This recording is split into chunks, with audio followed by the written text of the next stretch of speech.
샘터가족 여러분 안녕하십니까. 샘터지기 김덕균 목사입니다. 오늘은 역대하 26장 1절부터 23절까지고요. 오늘 말씀은 유다왕 우시야에 대한 말씀입니다. 성경이 여러 왕들의 생애에 대해서 혹은 통치에 대해서 신앙에 대해서 말씀하고 있는 것은 그들을 배우고 그들로부터 신앙의 모습이라든지 삶의 모습에 대해서 우리가 모델로 삼을 것은 모델로 삼고 또 버려야 할 것은 버리라고 하시는 하나님의 교훈이 있다는 사실을 기억해야 됩니다. 26장 1절부터 15절입니다. 1절 유다 온 백성이 우시야로 거부친 아마시아를 대신하여 왕을 삼으니 때에 나이 16세라.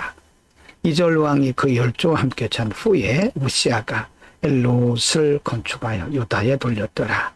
3절 우시야가 위에 나아갈 때 나이 16세라. 예루살렘에서 52년을 치리하니라. 그 모친 이름은 여골리아라. 예루살렘 사람이더라. 4절 우시야가 그 붙인 아마스의 모든 행위대로 여호와 보시기에 정직히 행하며 5절입니다. 하나님의 묵시를 밝게 하는 스가랴에 사는 날에 하나님을 구하였고 저가 여호와를 구할 동안에는 하나님께서 형통케 하셨더라. 6절 우시야가 나가서 블레셋 사람과 싸우고 가드성과 야분의 성과 아스돗성을 헐고 아스돗 땅과 블레셋 사람 가운데 성읍들을 건축하며 7절 하나님이 도우사 블레셋 사람과 구르바알에 거한 아라비아 사람과 마온 사람을 치게 하신지라. 1절 암몬 사람이 우시야에게 조공을 바치매 우시야가 심히 강성하여 이름이 애굽 변방까지 퍼졌더라. 9절 우시야가 예루살렘에서 성모퉁이 문과 골짜기 문과 성구비에 망대를 세워 견고하게 하고 10절입니다. 또 거친 땅에 망대를 세우고 물웅덩이를 많이 파치니 평야와 평지의 육축을 많이 기르며 또 여러 산과 좋은 밭에 농부와 포도원을 다스리는 자를 두었으니 농사를 좋아함이더라. 11절 우시야에게 또 싸우는 군사가 있으니 서기관 요이엘과 영장 마세야의 초사한 수요대로 왕의 장관 하나님의 송아에 속하여 떼를 지어 나가서 싸우는지라. 12절 족장의 총수가 2600명이니 모두 큰 용사예요. 13절입니다.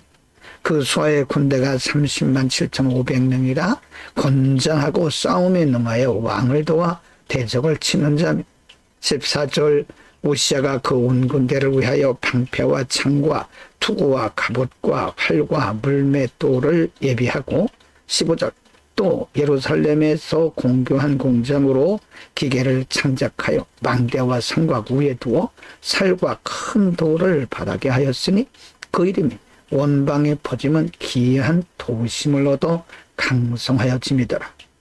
우시야가 왕이 된 이후에 그는 그의 아버지 아마샤의 좋은 면, 즉 하나님을 잘 경외하고 하나님을 따랐던 그 부분을 그는 본받았습니다. 그래서 하나님께서 우시야를 복을 주시는데 주변에 있는 나라들과 전쟁을 하면 할수록 다 이기게 됐고요. 8절에 보면 암몬 사람이 우시야에게 조공을 바쳤고 심지어는 우시야 이름이 애굽 변방까지 퍼졌다라고 말씀합니다. 이만큼 하나님을 잘 섬기던 우시야에게 하나님은 복을 주셨는데 15절 끝에서 그 이름이 원방에 퍼지면 기이한 도심을 얻어 강성하였다라고 말씀합니다. 하나님을 섬기는 자들에게 주시는 하나님의 축복의 모델을 보여주신 겁니다. 26장 16절부터 23절입니다. 16절 저가 강성하여지며 그 마음이 교만하여 악을 행하여 그 하나님 여호와께 범죄하되 곧 여호와의 전에 들어가서 향단에 분향하려 한지라. 17절 제사장 아사랴가 여호와의 제사장 용맹한 자 80인을 데리고 그 뒤를 따라 들어가서 18절 우시야 왕을 막아 가로되 우시야여 여호와께 분향하는 일이 왕의 할 바가 아니오 오직 분양하기 위하여 구별함을 받은 아론의 자손 제사장이 할 바니 성소에서 나가소서. 왕이 범죄하였으니 하나님 여호와께 영광을 얻지 못하리이다. 19절 우시아가 손으로 향로를 잡고 분향하려 하다가 노를 바라니 저가 제사장에게 노할 때에 여호와의 전 안 향단교 제사장 앞에서 그 이마에 문둥병이 발한지라. 20절입니다. 대제사장 아사랴와 모든 제사장이 왕의 이마에 문둥병이 발하였음을 보고 전에서 급히 쫓아내고 여호와께서 치심으로 왕도 속히 나가니라. 21절 우시아 왕이 죽는 날까지 문둥이가 되었고 문둥이가 되며 여호와의 전에서 끊어졌고 별궁에 홀르고 하였으므로 그 아들 요담이 왕궁을 관리하며 국민을 치리하였더라. 22절 이후에 우시아의 시종행적은 아모스의 아들 선지자 이사야가 기록하였더라. 23절 우시아가 그 열조와 함께 자매 저는 문둥이라 하여 열왕의 묘실에 접한 땅 곧 그 열조의 곁에 장사니라. 그 아들 요담이 대신하여 왕이 되니라. 이 부분에서는 우시아의 마지막 부분에 대해서 기록을 하고 있는데요.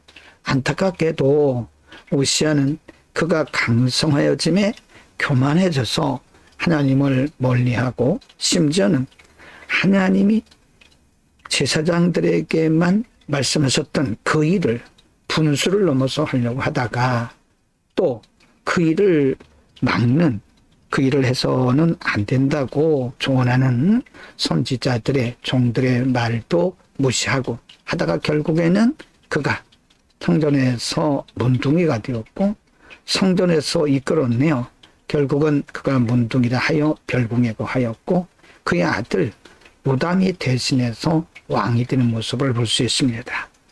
우리는 누구나 다 이렇게 될 가능성이 있죠. 그래서 하나님께서 우리에게 은혜 주시고 우리에게 복을 주실 때 우리는 더욱더 겸손해야 됩니다.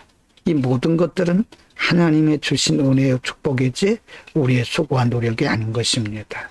우리는 끝까지 잘할 수 있기를 바랍니다. 오늘은 우시아 왕의 두 면을 보았습니다. 우시아 왕이 아버지 아마샤를 본받아서 하나님을 경외하고 하나님의 말씀대로 살고 통치할 때 하나님은 우시아 개인과 그가 통치하는 나라에 큰 복을 주셨습니다. 그러나 기이한 도심을 얻어서 그가 강성해지자 그 마음이 교만해졌고 하나님을 떠났을 때 그의 분수를 넘어서 하나님을 떠났을 때 불순종했을 때 그는 문둥병에 걸려서 아주 비참한 사람으로 살다가 그 인생을 마감하게 된 거죠. 우리에게는 절대 겸손, 절대 신뢰가 필요합니다. 모든 것은 다 하나님의 은혜죠. 우리 힘과 노력으로 된 것이 아닙니다. 하나님께서 우리를 높이실 때, 하나님께서 우리를 복주실 때, 하나님께서 우리를 쓰실 때 우리는 더욱더 겸손해야 됩니다. 하나님의 은혜입니다. 기도합니다. 거룩하신 아버지, 우시아 왕의 참으로 불행한 결말을 보면서 우리도 그런 마음이 있을 수 있음을 알고 언제나 겸손한 마음을 갖도록 성령을 부어 주옵소서. 우리의 마음이 교만하여지지 않게 하옵소서. 끝까지 자라게 하옵소서. 예수 그리스도의 이름으로 기도드립니다. 아멘.